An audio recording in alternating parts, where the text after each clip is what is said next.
Welcome back, everyone, to Box Markets. My name is Paul Hill, and I'm delighted today to be able to speak to CEO Steve McQuillan and CFO Stephen King of Avingtrans, a specialist engineering firm that manufactures and services niche components such as blast-proof doors, ultra-secure storage boxes for nuclear waste, and other high performance and safety critical products like pumps and valves. So welcome, gents.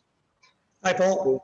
Well, big congrats on this morning's positive and in-line trading update, ending May with net cash of £23 million, which I think, if my maths works, is about sort of just over 70p a share. So that is an incredible cash mountain you've got there. So if we could kick off, Steve M, if you could sort of take us through sort of a quick overview of the actual business and what the main sort of growth drivers are. Yeah, I mean, I think we'll probably come back to the pie strategy later, Paul, as a specific, because that's obviously quite a unique part of how we operate. That's your pinpoint invest exit strategy. Right, exactly. Yeah. So I think we'll come back to that later. But in terms of the business as is at the moment and where we have been growing through the last number of years, our interest is in highly regulated engineering markets, by which we mean areas like nuclear energy, nuclear decommissioning, defence, aerospace, medical, etc. And we like those sorts of markets because you don't have so many competitors in them. It's quite a difficult supply chain for a lot of people to get into. We understand those sorts of supply chains very well, and it means that you get long-term visibility of contracts and programs, long cycles of those markets, and predictability, visibility for shareholders of what's happening there. For example, we've won a couple of big contracts recently, one notably with the high-speed 2 rail line for our business Booth, which makes high security and safety blast doors. So we have is that for the tunnelling, is it? That's for the actual in-tunnel, is it? And it's what is it? I seem to remember it's £36 million or something like that. Correct. So it's a 36 million contract over about 10 years for HS2. And there'll probably be more to come there with HS2 also. So it's the first contract we've won with them. But a great contract with great visibility over a number of years. And then similarly with Sellafield, where there's a huge nuclear decommissioning opportunity over the next, 100 years probably. They're spending a lot of billions of taxpayers' money on repackaging and making the nuclear waste safe up there in Cumbria.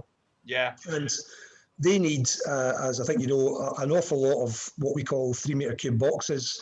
These are intermediate level nuclear waste storage boxes, which they are repackaging pre-existing waste into to store for the next several hundred years at least. And Metalcraft has just been awarded a phase 2 contract with Sellafield, now worth in total £70 million, up from 50 million, over the next probably 6 or 7 years to provide those initial boxes to Sellafield. But that's for about 1,000 boxes. They probably need 70,000 of them. So we're well placed to have another enormous amount of boxes in the years to come with Metalcraft in the position it's in. So that's the sort of market that we like, that sort of long-term stable market. Yeah, just on that context with visibility, I did see there was a statistic, I think it was in the Financial Times, saying that the whole sort of UK 17 nuclear sites, the old Magnox sites, is going to cost £130 billion over 10 years. So that does give you quite a lot of reassurance. There's going to be quite a few boxes required, I guess. Absolutely. We're not going to win all of that 130 billion, of course, but we could have we'll do our best to win a good slice of the pie there. Yeah, I did see also there was your Haywood Tyler business got an interesting contract for the new next generation nuclear power facilities to do. It was super hot molten salt for the pumps and stuff. And these, I guess, these pumps are really for sort of like difficult to handle fluids. Is it? Is that the idea? Correct. So a lot of the next generation technologies, not only nuclear, but also things like concentrated solar power, are using molten salt as a heat transport medium because it's very effective at that. But it's heated to several hundred degrees centigrade and it's nasty and corrosive. So you need to have very particular and capable pump technologies to be able to pump that reliably so that people can make their plant work. So we're really excited to be in those sorts of areas. Yeah. Steve, I've just lost you. Exciting. Steve. Oh, sorry. Could you just repeat that? Sorry, I just lost. Yeah, sorry, I was saying still small numbers in terms of absolute order values, but very exciting to be in those new technologies. Yeah, good. Steve K, just moving to you. What's the sort of split between the product sales and aftermarket? Because I know you guys have really been sort of hitting the ball out of the park in terms of getting those high value service revenues as well. Yeah, Paul, it's dependent on the division that you're talking about. I mean, Hayward Tyler division, or EPM as we call it, has been over 70% for the past 3 years, and we expect to try to get that up to 75%. Of course, if we can get some more OE, that's even better. It all adds to the bottom line. Yeah. PSR is slightly different. There's less aftermarket, just because of the timing of the divisions in there. There have been about 30 to 40%, but when we bought Booth, it had no aftermarket at all. So it's a case of building this up over a period of time. And we've got a couple of contracts in there for Booths, as I like to say. Someone's got to oil the door for them, and they are safety critical components, so they do have to shut when they want to be shut. Yeah, and what's the sort of broad international UK split? Because that gives you a sort of like a good platform of, for sort of selling overseas, this sort of niche specialist technology. Well, the majority of our business is in the UK, or the constituent subsidiaries home market, you would say. So there's less transactional risk. And there are some overseas opportunities in particular. I mean, one thing that we never was done at Booth, for example, was to look at these opportunities. We've got a couple of exciting opportunities, maybe in Australia and a few other places. So it's a bit difficult to say where or the percentage split, but we do ensure that if there's a transaction or FX risk there, we do ensure we yeah, I meant more on this sort of opportunity to sell things like your nuclear decommissioning, the storage boxes, to places like, I don't know, Japan. I mean, everywhere. Germany's doing nuclear decommissions. America and Japan, everywhere around the world has got the same problem, haven't we? Yeah, we've got both nuclear life extension opportunities around the globe, and I think we reported a while back we'd won quite a big contract with Forsmark, which is part of Vattenfall in Sweden, for nuclear life extension work. You're quite right, nuclear decommissioning is happening everywhere. Sellafield leads the world, interestingly, in terms of that decommissioning activity. But the US is also well advanced there, and so are certain other economies. Yeah. So we will be looking to expand on that internationally. It's not always the case that what we know in one country just drop ships to somewhere else, because there's a lot of regulatory hurdles around these things in different places. And that's true, for example, for Booth stores as well. But there will be compatible markets where, with modest changes and modest development, you can drop our knowledge and capability into those markets. Yeah. So we're constantly looking to refine our offering in that respect. Yeah. Well, about 10 days ago, I bumped into one of your large shareholders, a guy called Christopher Mills of Harwood Capital, and he was talking about your healthcare division outside of obviously the blast doors and the security and these the storage boxes. Can you talk us through the opportunity with this sort of small form and cryogen-free MRI scanner? Yeah, well, Christopher put quite a big price tag on that. Yeah, well, he did. He loved it, didn't he? He said it was worth about £5 a share. Yeah, well, he's smarter than us, so maybe he's right. Let's hope so. But in the meantime, what we'd say is that clearly we're very excited about what we're doing with Magnetica. We made the majority acquisition of an Australian business called Magnetica in January. We folded that together with two little businesses that we had, Scientific Magnetics and TechMag. And together they form a new Magnetica business, which is targeting niche compact MRI system products, notably orthopedic imaging, notably veterinary imaging for small companion animals, and then on to things like neonatal imaging for newborn babies, especially premature ones, which have a variety of health issues.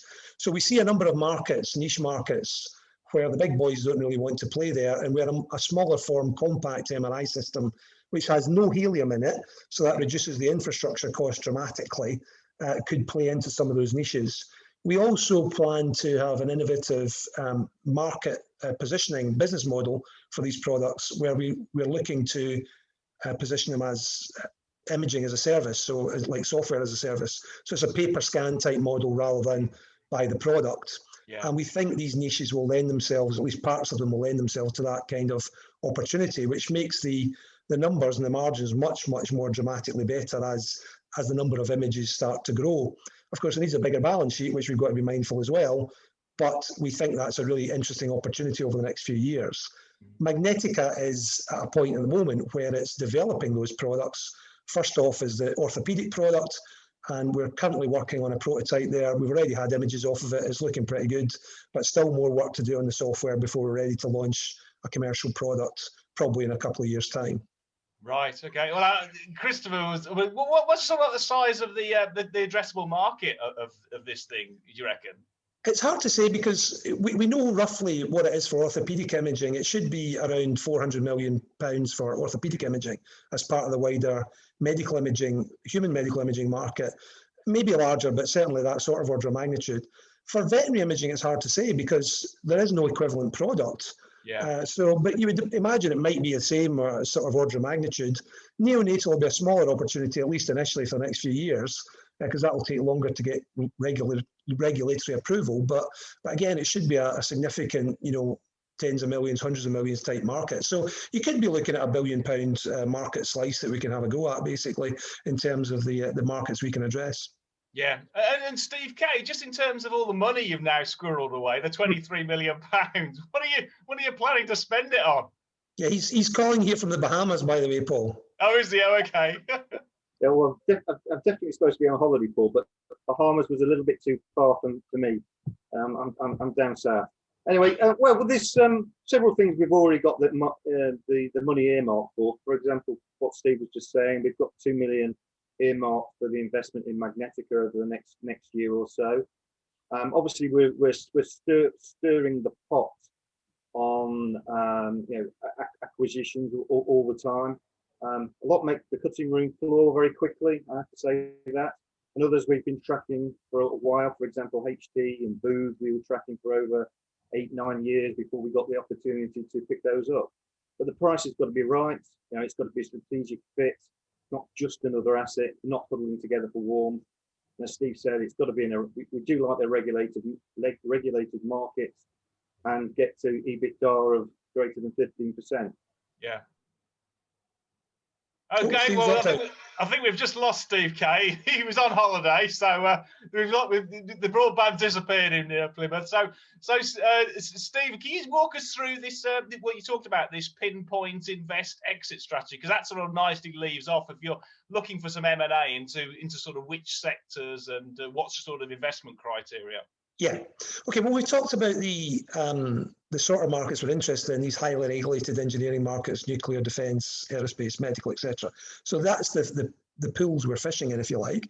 And then secondly, in terms of the strategy, what we're trying to do is a bit like mini Melrose. We try to pick up assets that need improvement, improve them, and then sell them on again. So it's the same sort of strategy as they have, or almost PE-like strategy. And when you talk about improving something, what do you look? You do improve the cost base? Do you improve the turnover? Both margins? How do you do you have a sort of like a plan when you go in there to decide, right, okay, beforehand you knew exactly what you're going to do and how you're going to turn this thing round? There's a common thread playbook that we use for all of these sorts of opportunities, because we find that the businesses are very often struggling the same way. Of course, at the kind of easier end of the spectrum, if I can call it that, is if they're already in financial difficulty, then they'll be struggling with supply chains and paying people. They'll be struggling with their banks and all that kind of business. So that's easy to fix with a better balance sheet. I don't mean to belittle it, but because it's often quite a lot of hard work. But it's straightforward in terms of making that sort of improvement, of course, from a better balance sheet. Then you get into operational and commercial improvements. And for example, we very often find that the operations are poor in terms of quality or delivery. So we focus very much on improving the delivery to the customer, the quality to the customer. And those sorts of, again, fairly simple operational things. We don't have to make the business absolutely world class. We just have to get it into a good place as far as the customer is concerned. And thirdly, then commercially, we're looking at pricing. Very often when we go into a business, we put the prices up because they're undervaluing what their capability is. Yeah. Usually we fix the operations before we do that because customers don't appreciate higher pricing and poor delivery, of course. But once it's in the right place, then we can put the prices up, which improves the margins. And then we're also looking over time to squeeze and get margin improvement out of the supply chain, use our better leverage, use our global leverage with China and other places to improve margins there. So the kind of secondary layer that comes through after a year or two, where we're able to take margins onto another level. But it's a pretty common playbook that we deploy in each case. And as I say, very often businesses don't know what they've got. Another common thing I'll say to people is, how often do you know bid a contract? And it's surprising how often people say, we always bid everything, which means they cannot be efficient. They cannot bid everything and be efficient. There must be a chunk of what they're bidding which is just not worth bothering with, and they need to chop that out of what they're doing, and that's what we do. We're also pretty ruthless about chopping out loss-making product. There's no point in, even if you think it's a clever product, what's the point of having a product you're losing money on? So unless you can put the price up, that gets chopped. And sometimes that leads to business restructuring, of course. But the game for us is to save the business overall. If that needs a bit of restructuring to make sure it gets into good shape, then of course we're going to do that.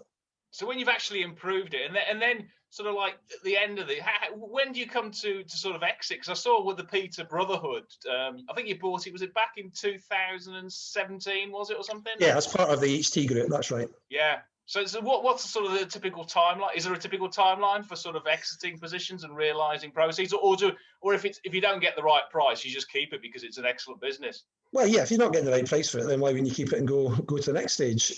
What drives the exit is a couple of things. Steve mentioned one earlier, which is we look for EBITDAs getting towards mid-teen sort of level.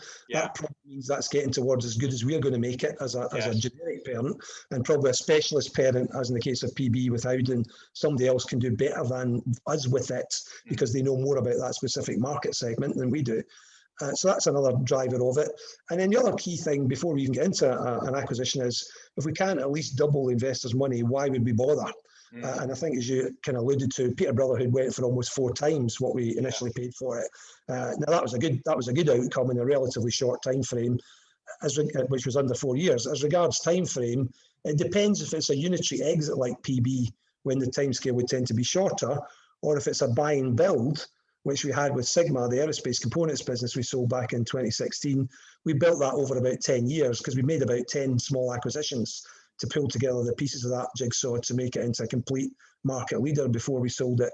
So if it's a buy and build, it'll take longer. If it's a unitary exit, it'll be shorter.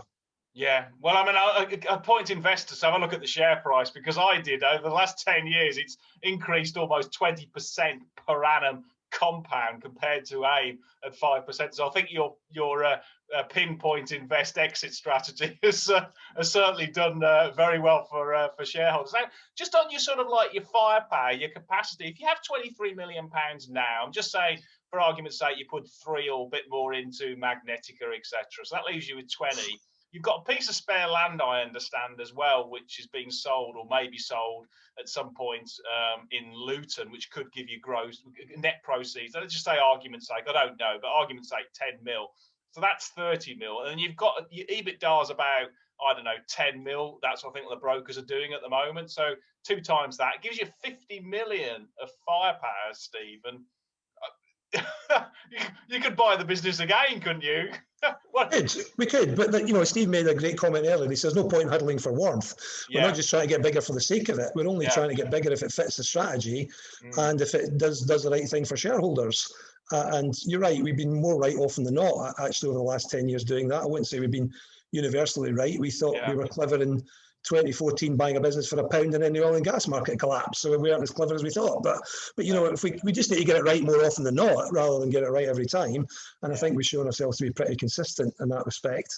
That's the key, is not just getting bigger for the sake of it, but being clear what the strategy is and what you're going to do with the business to make it worth more money to shareholders. Yeah. And what's the sort of outlook for this year, for the FY22? Because I see you've got a stronger pipeline and it looks a pretty buoyant sort of time, particularly with sort of the economy's reopening and pent-up demand allowing people to access sites internationally, etc. So how are you seeing the sort of the early days of sort of like your outlook for FY22?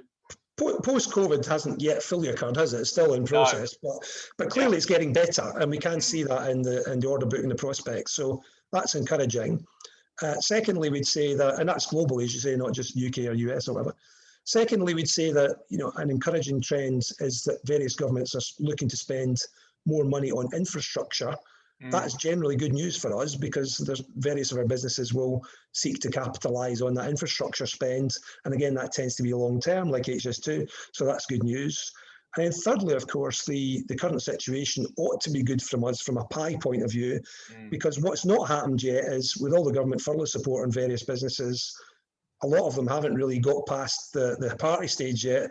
They haven't really got to hangover yet. Once they get to hangover, then there'll be opportunities for us to step in and actually do some things to improve performance and rescue businesses that have got themselves into trouble. So on all of those fronts, the kind of post-COVID world ought to be good news for Avingtrans.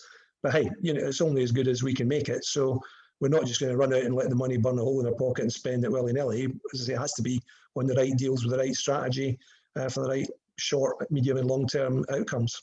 Yeah, and what is the ultimate objective of the board? I mean, is it to increase the size of the business, or is it to basically just shareholder returns, or a bit of both?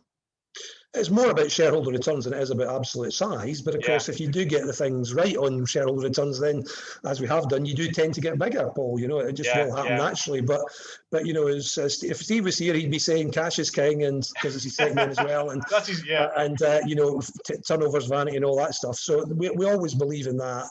And also, when we go into a business, we're always looking for what's going to be the exit.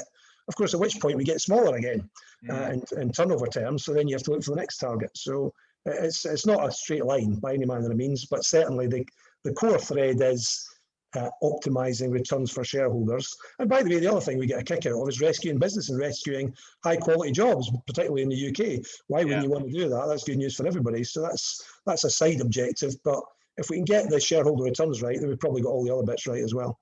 Yeah, I mean, I'd sort of highlight to investors. You've got those core businesses, the blast doors. You've got the high security high security storage boxes for nuclear facilities, and you've got the high performance and critical sort of pumps and motors. And then alongside, you've got this really exciting healthcare business, Magnetica, that, as I say, Chris Mills, who's a very super smart healthcare investor, absolutely loves. And I've done a sum of the parts when you put all those sort of moving pieces together, and I can't get less than sort of £5 a share. And it was quite interesting. He said, yeah, absolutely, there's no chance it's less than £5. So we'll look forward to see how all that sort of shapes out. And best of luck with before we leave, what is the likely news? I did see you've got your prelims in September and stuff like that. Yeah, prelims in September. I mean, obviously, it's not impossible we'll do a deal by then, unlikely in terms of M&A. But, certainly, obviously, always stirring the pot. That could happen more likely later in the year or next year if there's anything coming there. And in terms of new contracts, again, there's always what we're doing in new contracts. We tend to only announce contracts when they're sizable. There's no point in announcing every contract we win. And of course, as we get bigger, then the threshold for that gets bigger as well. But, there will be more contract wins for sure over the next few months. And where it's appropriate, we'll put those into the public domain for folks to judge progress. Well, thanks very much for your time, Steve. I'm really look forward to hearing the news. And if any investor wants to follow Avingtrans, then just click on the relevant button on the website. You get all the news straight into your inbox with lots of the commentary. But it looks like a really positive start to the year, and you've got plenty of cash to deploy, which sounds fascinating for investors. Thank you very much. Thanks, Paul. Ciao.